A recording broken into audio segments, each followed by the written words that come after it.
स्वागत है आपका एएनबी न्यूज में। आप देख रहे हैं मध्य भारत और मैं हूं आपके साथ सदफ फातिमा। बुलेटिन की शुरुआत करेंगे। मध्य प्रदेश के मुख्यमंत्री मोहन यादव ने कहा कि आपातकाल दिवस एक काला धब्बा है, गणतंत्र के मुंह पर तमाचा है। कांग्रेस ने 1975 में 25-26 जून की रात को आज ही के दिन आपातकाल का यह कलंक लगाया था। इंदिरा गांधी ने कोर्ट के फैसले के बाद ऐसा किया था। कांग्रेस अपने निजी फायदे के लिए कभी कानून व्यवस्था या नियमों का पालन नहीं करती। आज ग्वालियर में कांग्रेस के साथी बाबा साहब अंबेडकर के लिए घड़ियाली आंसू बहा रहे हैं। बेहतर होगा कि वे कांग्रेस के पिछले पापों के लिए माफी मांगे। पर तमाचा कांग्रेस ने आज ही के दिन 1975 में 25 और 26 की रात ये जो कलंक लगाया था, इंदिरा गांधी जी ने अपने चुनाव हारने के बाद कोर्ट के द्वारा दिए गए निर्णय के परिप्रेक्ष्य में, चूंकि कोर्ट ने उनके चुनाव का योग्य बताते हुए राजनारायण जी को विजयी श्री देने का निर्णय सुनाया था। लेकिन जैसा कि होता आया, कांग्रेस हमेशा अपने व्यक्तिगत स्वार्थ के लिए कानून, संविधान, व्यवस्था, किसी नियम को नहीं पालन करती है। और अंबेडकर जी के लिए आज ग्वालियर में कांग्रेस के मित्र घड़ियाली आंसू बहा रहे हैं। वो बेहतर होगा कि उपवास में याद करें कि अंबेडकर जी को जीते जी उनने कितना त्रास दिया है। अंबेडकर जी को जीते जी जिस संविधान निर्माता ने संविधान बनाया, उसको उस निर्वाचन। छत्तीसगढ़ के मुख्यमंत्री विष्णुदेव साय ने कहा कि आज 25 जून है, संविधान हत्या दिवस है। आज के दिन 1975 में इस देश पर आपातकाल थोपा गया था। आज हम उन सभी लोकतंत्र सेनानियों को नमन करते हैं जिन्होंने संविधान और लोकतंत्र की रक्षा के लिए जेल की यातनाएं सहन की हैं, और उनके सम्मान में हमने लोकतंत्र सेनानी सम्मान विधेयक 2025 भी पारित किया है, जिसके माध्यम से उन्हें प्रोत्साहन के रूप में 25,000 रुपये प्रति माह दिए जाते हैं। और आज 25 जून है, संविधान हत्या दिवस है। 1975 में आज के दिन ही इस देश पर आपातकाल थोपा गया था। और आज इस अवसर पर हम सभी लोकतंत्र सेनानियों को नमन भी करते हैं जिन्होंने संविधान और लोकतंत्र की रक्षा के लिए जेल की यातना सही है। और उनके सम्मान में हम लोग लोकतंत्र सेनानी सम्मान विधेयक 2025 पारित भी किए हैं, जिनके माध्यम से उनको 25,000 रुपया महीना प्रोत्साहन के रूप में देते हैं। और पिछला जो 5 साल में उनको राशि नहीं दी गई थी, उसको भी इकट्ठे हम लोगों ने देने का काम। आपातकाल के 50 साल पूरे होने पर मध्य प्रदेश सरकार के मंत्री विश्वास सारंग ने कहा कि आज आपातकाल को 50 साल पूरे हुए हैं। भारत के इतिहास का सबसे काला अध्याय है आपातकाल। कांग्रेस और खासकर नेहरू परिवार को सार्वजनिक रूप से आपातकाल के लिए देश से माफी मांगनी चाहिए। आपातकाल को आज 50 वर्ष पूर्ण हुए हैं।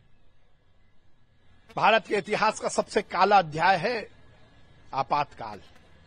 लोकतंत्र को तार तार करना, संविधान को तार तार करने का काम किया था इंदिरा जी ने। अपनी सत्ता लोलुपता के कारण उन्होंने अपने विरोधियों को जेल में भेजा, आपातकाल लगाया। निश्चित रूप से ये काला अध्याय है। वो हमारे नेता जिन्होंने इस देश को दुनिया का सबसे बड़ा लोकतंत्र बनाया, वो बाबा साहब अंबेडकर जिन्होंने इस संविधान का निर्माण किया, उनके मंसूबों को पानी फेरते हुए इंदिरा जी ने आपातकाल लगाया था। आज कांग्रेस को सार्वजनिक रूप से आपातकाल के लिए, और खासकर नेहरू परिवार को आपातकाल के लिए दुनिया हिंदुस्तान। अंबिकापुर में सेंट्रल बैंक ऑफ इंडिया और जिला प्रशासन की संयुक्त कार्रवाई में गुदरी चौक स्थित हरिओम होटल और ज्वेलरी शॉप को सील कर दिया गया है। संचालक ने 2019 में होटल निर्माण के लिए 3 करोड़ का लोन लिया था, लेकिन कोविड काल के दौरान ईएमआई नहीं चुकाई। बैंक ने 1.5 करोड़ की वन टाइम सेटलमेंट का मौका भी दिया, लेकिन भुगतान नहीं हुआ। कई नोटिसों के बाद अब प्रशासनिक अधिकारियों की मौजूदगी में होटल और मकान को सील कर दिया गया है।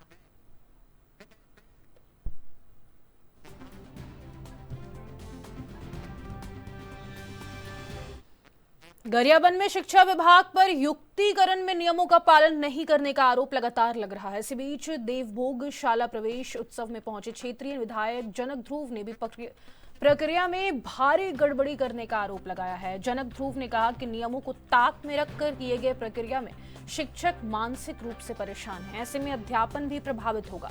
मामले को विधानसभा में उठाने की बात भी कही है।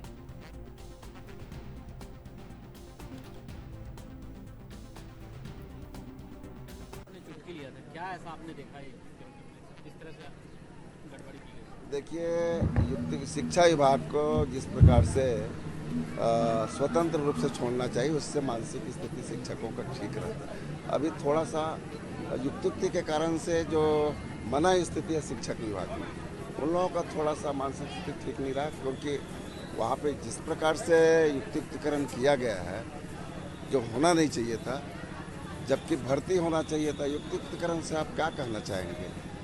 जहाँ पे खाली है वहाँ पे नए बेरोजगारों की भर्ती होना चाहिए। जिले में किस तरह की गड़बड़ी सामने आई? निश्चित रूप से जिले में जहाँ देखने को मिला, जो पूर्व में जहाँ पे साला है उसको विलोपित कर दिया गया, दूरांचल में भेज दिया गया, सब्जेक्टों का चिन्हांकित नहीं किया गया। यहाँ पे अंग्रेजी, गणित ऐसे क्रम और चक्रानुसार में होना चाहिए। चक्र में जिसको मिलना चाहिए लाभ उसको नहीं मिल पाया।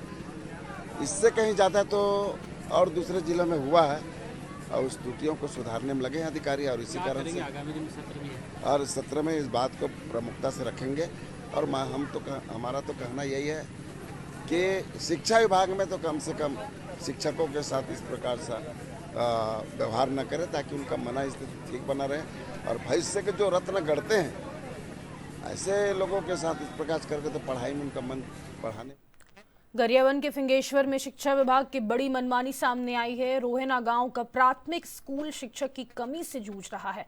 42 बच्चे 2 शिक्षक के भरोसे पढ़ाई कर रहे हैं। शिक्षक की कमी के चलते 8 बच्चों ने टीसी निकाल लिए। स्कूल में 3 शिक्षकों की पोस्टिंग थी, लेकिन स्कूल समन्वयक और बीईओ ने शासन के नियमों के खिलाफ व्यवस्था में एक शिक्षिका दुर्गा साहू को कौंदकेरा के प्राथमिक स्कूल टेढ़ाही पारा भेज दिया। वहीं 1 साल से दुर्गा साहू यहां पढ़ा रही थी।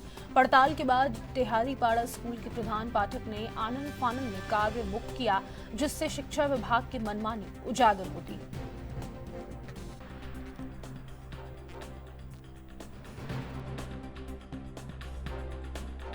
अभी हमारे यहाँ 3 शिक्षक हैं।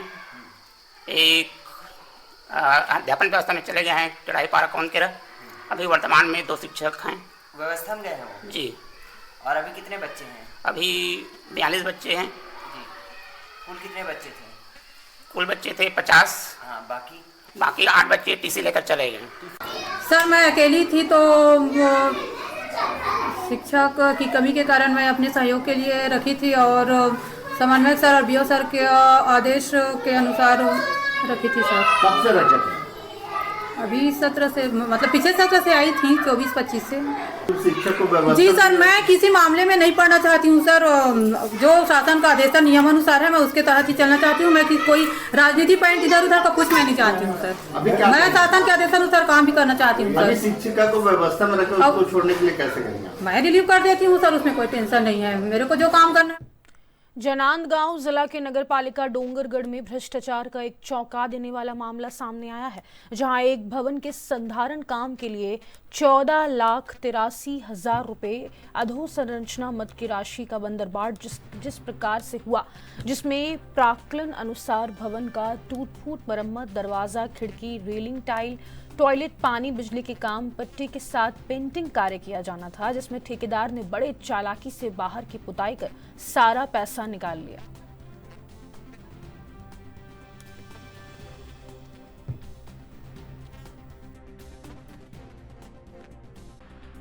ये सर वार्ड नंबर 11 में मंगल भवन है, जिसमें जीर्णोद्धार के नाम पर लगभग 14 लाख की ठगी हुई है। इस संबंध में क्या कहना चाहिए? आपके माध्यम से भी संज्ञान में लाया जा रहा है, इसे जांच किया जाए। आपातकाल की 50वीं वर्षगांठ को भाजपा संविधान हत्या दिवस के रूप में मना रही है। गरियाबंद पहुंचे भाजपा के प्रदेश मंत्री किशोर महानंद ने इस पर प्रेस वार्ता दी। इस दौरान उन्होंने कांग्रेस को आड़े हाथों लेते हुए कहा कि जिस कांग्रेस ने पहले आपातकाल के दौरान संविधान की हत्या की, आज उसी के सांसद लोकसभा में हाथ में संविधान लेकर बड़ी बड़ी बात करते हैं, जो सही नहीं है। आज के युवाओं को आपातकाल के बारे में पूरी जानकारी होने पर उन्हें काला इतिहास मालूम चलेगा। हम इसकी पूरी व्यवस्था करवा रहे हैं।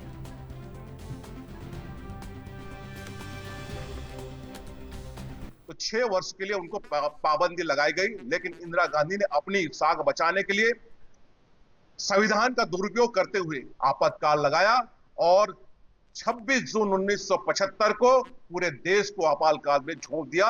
यह आज 50वीं वर्ष यह पूरा देश देख रहा है। हम इसको आपातकाल काला दिवस के रूप में मनाते 50वीं वर्ष। और आज जिस तरह से देश के अंदर में, देश के लोकतंत्र, लोकसभा में कांग्रेसी लोग संविधान की बुक लेकर खड़े होकर दिखाते कि संविधान का दुरुपयोग हो रहा है। अरे संविधान का दुरुपयोग कांग्रेस ने जो किया है 1975 पूरे देश और पूरी दुनिया जानती है, वो काला अध्याय आज भी लोगों के दिलो दिमाग में बसा हुआ है। आपातकाल लगाकर जो संविधान का हत्या करने वाली है कांग्रेस की नीति और नीयत आज भी वही है और आने वाले समय भी वही दिखता है। इनके जहां इनकी सरकार ये काम वही कर